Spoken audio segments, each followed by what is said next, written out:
Oke, baiklah. Assalamualaikum warahmatullahi wabarakatuh. Selamat siang semuanya. Baiklah, terima kasih kepada anak kelas B pagi semester 4, kelompok 1 yang udah mengunjungi kelompok kami, kelompok 4 dari B pagi semester 6. Jadi perkenalan terlebih dahulu, kelompok kami ini terdiri dari 8 orang. Yang pertama ada Firdaisi, ada Didi Susan Melania, ada saya Irsa Amila, ada Paradina Dwi Safira, ada Stella Silvia Intanadada, ada Rika Khairunisa Fitriani, dan ada Rusuh Yesianti Ayo, dan ada Magdalena Mitasuli. Dan langsung aja kita masuk ke materinya yang akan disampaikan oleh rekan saya, yaitu Firdaisi dan Paradina. Dan yang pertama akan disampaikan oleh Firdaisi. Silahkan Firdaisi. Ya, baik. Baiklah, di sini title of the research, judul penelitian kami adalah An Analysis of Student Difficulties in English Speaking Skills Viewed from Student Assignment. Di sini ada purpose of the research, tujuan penelitiannya. Penelitian ini bertujuan untuk mengetahui kesulitan siswa dalam keterampilan berbicara bahasa Inggris, dilihat dari kecemasan siswa kelas A pagi semester 4 IKIP PGRI Pontianak, tahun pelajaran 2010-2011. Lokasi penelitian, kami di sini memilih IKIP PGRI Pontianak. Lokasi ini dipilih berdasarkan pengamatan penelitian. Daerah ini paling dekat dan paling mudah untuk melakukan penelitian selama masa pandemi. Pergerakan dan aktivitas dibatasi, termasuk bepergian ke lokasi yang jauh atau daerah, sehingga tidak memungkinkan untuk melakukan penelitian di lokasi lain yang sulit dijangkau selama pandemi. Di sini ada population and sample. Populasi dalam penelitian ini adalah siswa kelas A pagi semester 4 IKIP PGRI Pontianak. Populasi itu sendiri merupakan daerah generalisasi yang berupa subjek atau objek yang digambar. Kelas A pagi terdiri dari 29 siswa. Instrumennya, dalam penelitian ini kami akan menggunakan kuesioner tertutup sebagai instrumen. Pertanyaan tertutup terdiri dari pilihan jawaban yang telah diisi sebelumnya untuk dipilih oleh responden, atau ya atau tidak, dan setuju atau tidak setuju. Melalui angka tertutup, penelitian menyiapkan beberapa pertanyaan untuk dijadikan data atau sumber yang relevan dalam penelitian. Sekian penjelasan dari saya, akan dilanjutkan oleh Paradina. Di sini saya akan menjelaskan tentang analisis data ya, atau data analisis. Jadi di sini kami ingin menggunakan statistik deskriptif dalam penelitian ini. Statistik deskriptif ini digunakan untuk meringkas data secara terorganisir dengan menggambarkan hubungan antara variabel dengan sampel dan populasi. Karena statistik deskriptif ini memadatkan data menjadi ringkas yang lebih sederhana. Selanjutnya ke tabel yang di bawah, ke bawasan. Di sini ada tabel student difficulties in English speaking, dan juga ada diagramnya. Ke bawah lagi, San.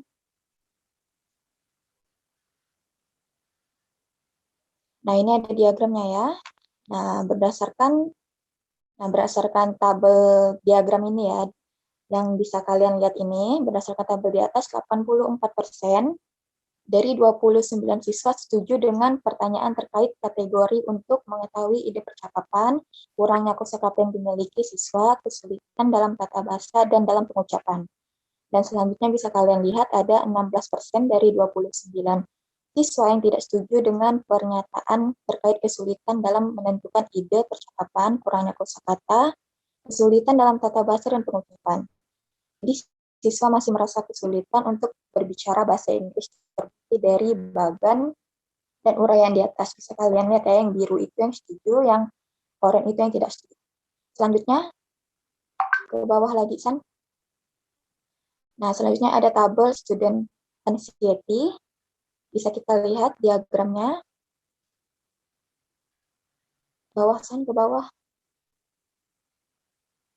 Nah, ini ada bagiannya ya, prevensi anxiety. Berdasarkan tabel di atas, bisa kita lihat 74% dari 29 siswa yang setuju ya dengan pernyataan terkait aspek cemas, khawatir, gugup, bingung, dan gemetar, tidak percaya diri, serta berkeringat. Selanjutnya, warna oranye itu 26% yang berarti tidak setuju dengan pernyataan terkait aspek cemas dan khawatir, gugup, bingung, dan gemetar, serta tidak percaya diri dan berkeringat. Dan yang terakhir ada tabel student difficulties in English speaking from anxiety. Bisa lihat di bawahnya itu ada diagram lagi ya, ke bawah lagi, San. Nah, ini ada diagram high dan low. Jadi ada diagram yang tertinggi dan yang terendah ya, dan bisa kalian lihat yang tertinggi itu di 60%. Jadi tabel di atas menunjukkan bahwa skor rata-rata keseluruhan kesulitan siswa dalam berbicara bahasa Inggris dilihat dari kecemasan. Dan dari tabel di atas dapat dilihat bahwa rata-rata skor kesulitan berbahasa Inggris untuk siswa yang memiliki kecemasan tinggi adalah 60%. Atau bisa kita lihat dengan skor 4,86. Nah, untuk siswa dengan kecemasan rendah, rata-rata skor kesulitan berbicara bahasa Inggris 10% atau 4,43. Persentase skor rata-rata kesulitan dalam berbahasa Inggris dalam kategori kecemasan tinggi seperti terlihat di dalam tabel di atas dan diagram di atas ya. Ke bawah lagi, yang terakhir, ke bawah, San. Nah, yang terakhir ini ada hasil penelitian atau kesimpulan dari penelitian kami ini ya. Jadi hasil penelitian menunjukkan bahwa tingkat kecemasan siswa dalam berbicara bahasa Inggris itu sangatlah tinggi. Yang berlatih memang untuk mengurangi kesulitan dan kecemasan dalam berbicara bahasa Inggris.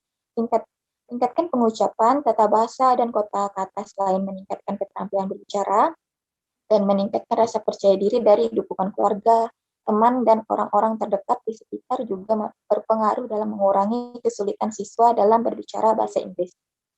Sekian penjelasan dari saya, terima kasih. Oke, baiklah. Langsung saja kita masuk ke sesi pertanyaan. Apakah dari adik-adik ingin bertanya? Silahkan diajukan pertanyaannya. Kak, saya mau bertanya. Ya, silahkan.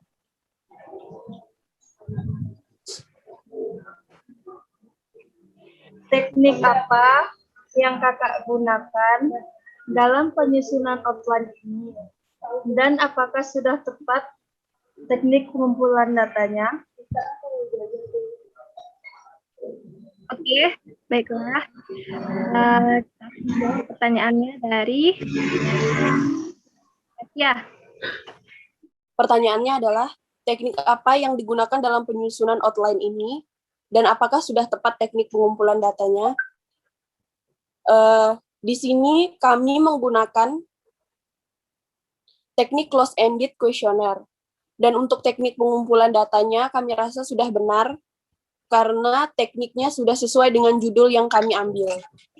Sekian jawaban dari saya. Apakah bisa dipahami? Bisa, Kak. Terima kasih ya, Kak, atas penjelasannya. Iya.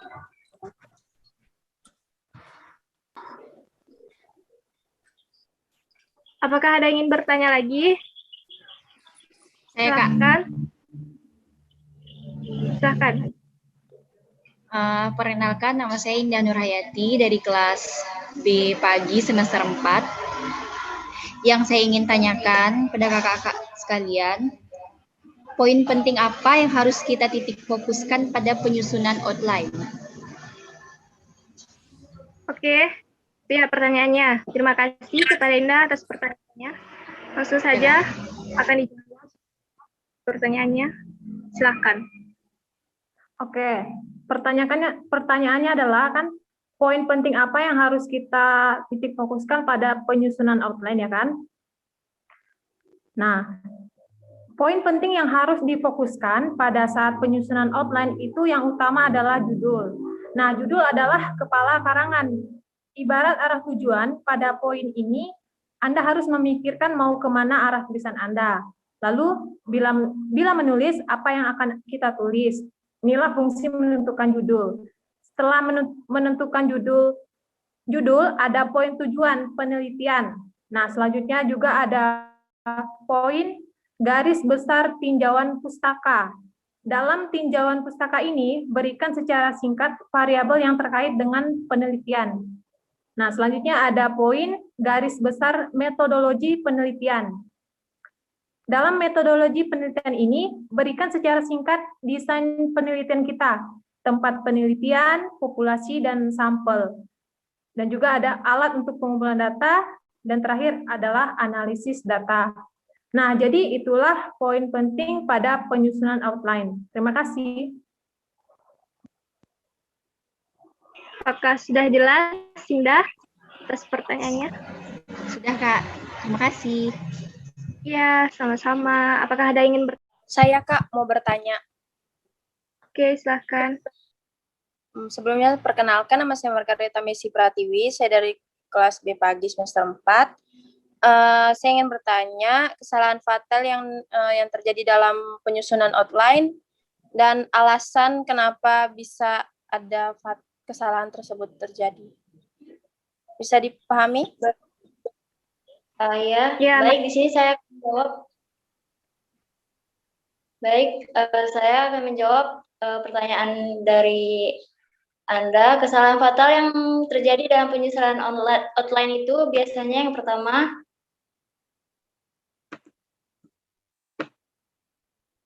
isi terlalu panjang dengan pendahuluan yang berlebihan. Dalam karya tulis ilmiah yang ditulis oleh mahasiswa, tidak jarang ditemui banyak sekali kesalahan tulisan yang tidak memenuhi kebakuan dan tidak sesuai dengan aturan yang dikenal sebagai EYD.